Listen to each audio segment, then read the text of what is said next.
Kuma da ina tunanin ma ina zuwa kawai zan ga kawai in ce kai zan tafi kuma na ga kina da kyau. Farida she's beautiful. Kamata in karɓi wayanki. Kin ga daga nan sai mu dinga magana ko? Okay.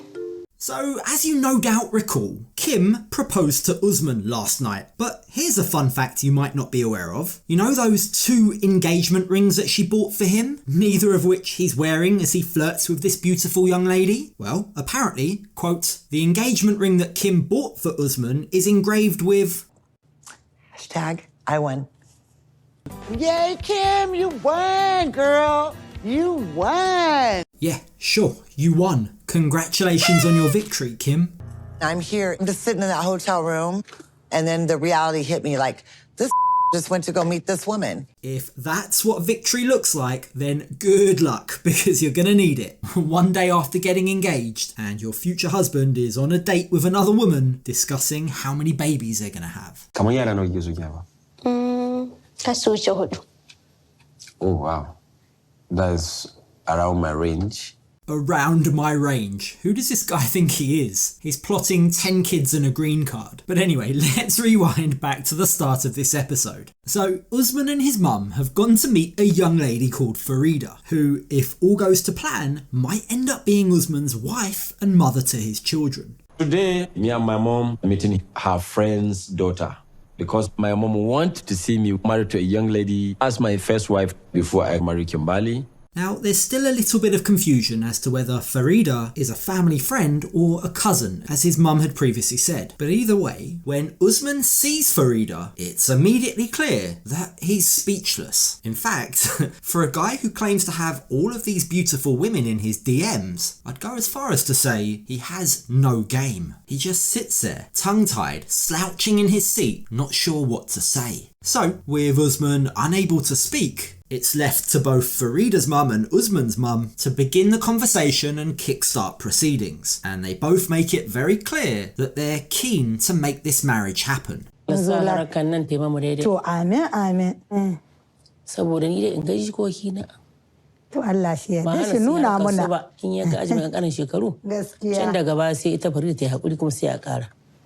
Now, Farida is only 18 years old. That makes her 15 years younger than Usman and 33 years younger than Kim. She's still very young. I know it's legal and I know she's of childbearing age, which is what Usman's mum wants, but she's still young. And given what we know about Usman and the fact that he seems to prefer older women, his mum has definitely thrown him a curveball here. Farida is on the complete opposite end of the age spectrum to what Usman seems to like. That being said, Farida's mum seems convinced that Usman would be a great husband for her daughter. Wanda shina da hankali, bai shaye-shaye, bai wani harka ta iskanci wanda ba ta daidai ba sai dai na neman. To abin da yasa nake ganin. That's not exactly the most comprehensive checklist, and yet it's still debatable if Usman checks all of those boxes. I'll leave that for you to decide. But even though the whole thing is a bit awkward, when the mums leave the room and Usman finally plucks up enough courage to speak to Farida, it quickly transpires that the pair of them seem to like each other.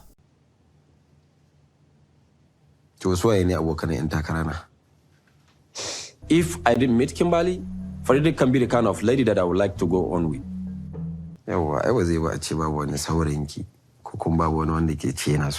And despite the very obvious differences from the lady he's engaged to, I suspect that one of the reasons why Farida is the kind of lady that Usman would like to go on with, as he so eloquently puts it, is because she, like Kim, is a fan of his music. We all know that Usman likes his superfans. Kina kallon abubuwa na ko kafin yanzu kin san ko ni waye? Na san tun kafin ka zo gidanmu na riga na san ko kai waye. Knowing a lady listens to and likes his music helps to boost his already inflated sense of ego. Farin ciki sosai, waƙoƙin shi gaskiya a social media. Farkon ganin shi dai da nayi gaskiya na ji. Poor girl, she's seen Usman a couple of times on social media and now thinks she's marrying a celebrity. You got me twisted. Now, to his credit, Usman does tell Farida that he's engaged. Well, actually, no, he doesn't. He says he's in a relationship. But I guess that's better than ignoring it altogether, right? To yanzu Farida idan aka ce, na ce yanzu misali, akwai wata wacce nake tare da ita, wadda mun daɗe tare da kin sanya ba za ta haihu ba saboda shekarunta sun ja. Mu fara yin aure da ita kafin mai da ke. Za ki amince da haka? The problem is, Farida is not okay with this arrangement. She reminds Usman that his mum wants him to marry her first. In other words, I need to be wife number one. Sound familiar? Usman must feel like he's living in Groundhog Day. Gaskiya. Mominta ta ce ba ta so ka fara auren wancan ɗin. Ya kake gani? And he goes on to tell Farida, well, I like you, I want us to develop this, see where it goes, but it doesn't make much sense me marrying someone I've just met before I marry the other person that I've known for a very long time. Amma daga haɗuwa yau, ki ce sai mun yi aure. Now, while he stops short of definitively saying that he must marry Kim first, he instead ends his meeting by exchanging numbers with Farida, telling her that he'd like to continue their communication, and assuring her the same thing he always assures Kim, which is, don't worry about this first wife issue. Leave it to me. I'll take care of it. Za mu san ta yadda zan bullo abu. Kamata in karɓi wayanki. Now, when Usman goes outside for a debrief with his mum, we can see that he's torn between Farida and Kim. So Farida is a good match for me. I don't know what to do, actually.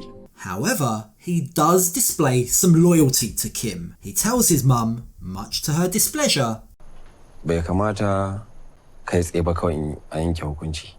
Kuma ni ma ina son fa ki sani ma me ina son ta, Kimbaaaly. Talking of Kim, we join Kimberly back in her hotel room as the reality of the situation begins to hit her. Today, this to me was like, I don't know, it was like, it just hit me like. And understandably, when Usman returns back to the hotel room, Kim wants to know everything. It's been like 3 hours, I guess. It's nerve-wracking and horrendous. So, how was your little excursion today?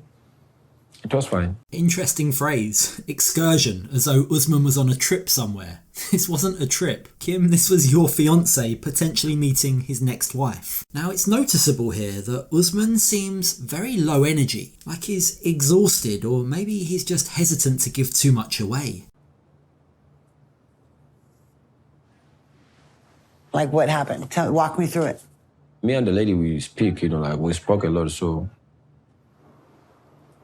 And while I'm sure Kim must have been desperate to know more about Farida herself, for example, her age, her looks, her character, she doesn't actually ask any questions about that. She seems happy enough with the little that Usman volunteers. She's not ugly, she's fine, she's okay. What's of greater concern to Kim isn't Farida, but instead Usman's mum. Remember, Kim still suspects that this might all just be an elaborate test by Usman's mum, designed to see how Kim will react. So what did you tell your mom after you met this girl? Do you think like she knows that like I'm here while you went to go meet this other woman, right? So she knows I'm here. She knows I know about it, right? And Usman does his best to assure Kim that firstly, he doesn't love Farida, which is reassuring after one date. That's not love, But he also tells her that everything she's doing right now will count in her favour and will ultimately help to convince his mum. He's being like so loyal, and she will see that. All that will count. Okay. Now, speaking of loyalty, when Kim notices that Usman didn't wear his engagement ring, I was bracing myself for all hell to break loose. These two practically argue every day anyway, so this seemed like it would be a surefire reason for another argument. And you're not even wearing your ring. That's lovely. That you said you wouldn't take off, and now you're not even wearing it. Can Thanks. I talk? Thanks for that. But for the first time, it was actually quite nice to hear these two work out their problems without shouting, crying, or throwing liquid at one another. Usman explained to Kim that he's trying his best to keep everyone happy. It's a juggling act that he just can't seem to win. I'm trying to play safe for everyone. On the one hand, he acknowledges that taking the ring off will make Kim unhappy. But if he were to have worn it and been found out to be engaged without having his mum's blessing, well, he explains that would just cause more drama and likely count against Kim. And if she say no to you, I'm saying no to you. So in order to avoid any drama, I decided to remove the ring. Miraculously, Kim accepts Usman's explanation. She actually empathizes with him, and perhaps that might be a sign that their relationship is actually on stronger ground than ever before. I know this is a hard position for you to be in. I am very well aware of that. Now, let me remind you how important you are to me. Let me remind you how I place you as my number one. And with that comes one of the most authentic moments that I've seen from these two. You can really sense that this hug means something deeply for both of them. I'm sorry. I just get frustrated.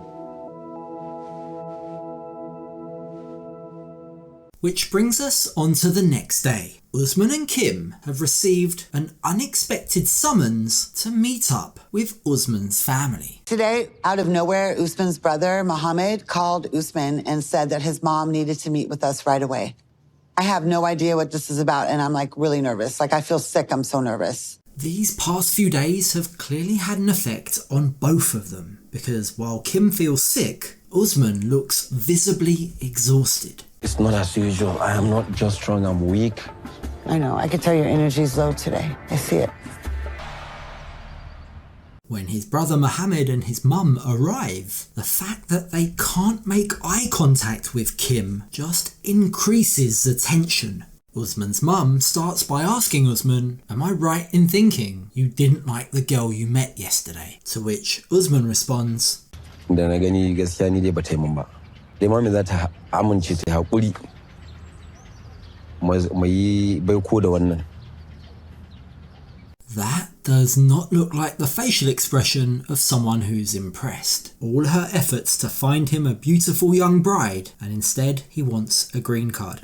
Instead he wants Kim. That news doesn't really come as a surprise to anyone, which is why Mohammed has come prepared. He reveals that he has a document that's been drafted by all of the family members that he wants them to read right there in their presence. When Usman tells me that his family has a note for me, I'm like, what the is going on?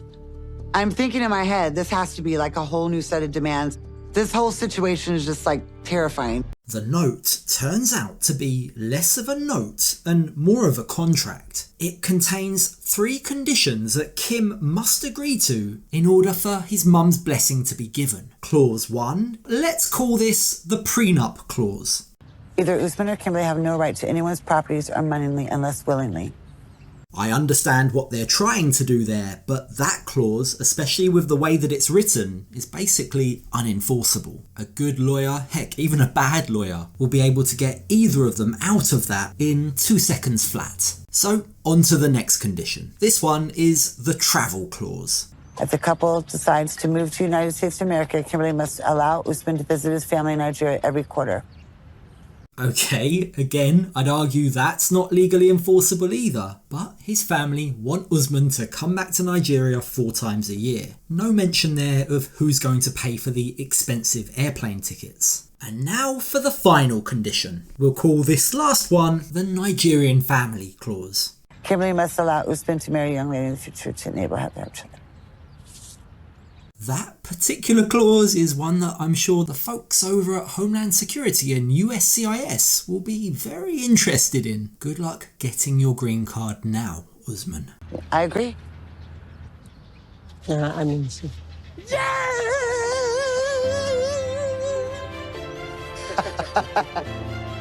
And And with that, Kim and Usman now have his family's blessing to get married. And as they both sign the unenforceable contract, both are delighted. Yay! I can't compare this feeling. I've never felt so completely in love with somebody as I do at this moment with Usman. You're worth every single struggle. I guess in a weird kind of way, it turns out that Kim and Usman were actually right all along. It does seem like this was all just a big test to work out how serious Kim really was about Usman. Na yi haƙuri, amma tun da ta yi ta bada haƙuri kuma abun nan tana da halayenta ga alama masu kyau. Amma ina roƙon arzikin wata hudu din nan bashi aure dai saboda in gaji kana. Now that her perseverance has worn down Usman's mum, and now that she's been able to prove her attitude, they've got the green light to do whatever they want to do. The question is, how will Kim react next time when it's not a test? I noticed that Usman didn't mention the fact that he exchanged numbers with Farida. Yeah, I'm sure Kim will be delighted when she learns about that.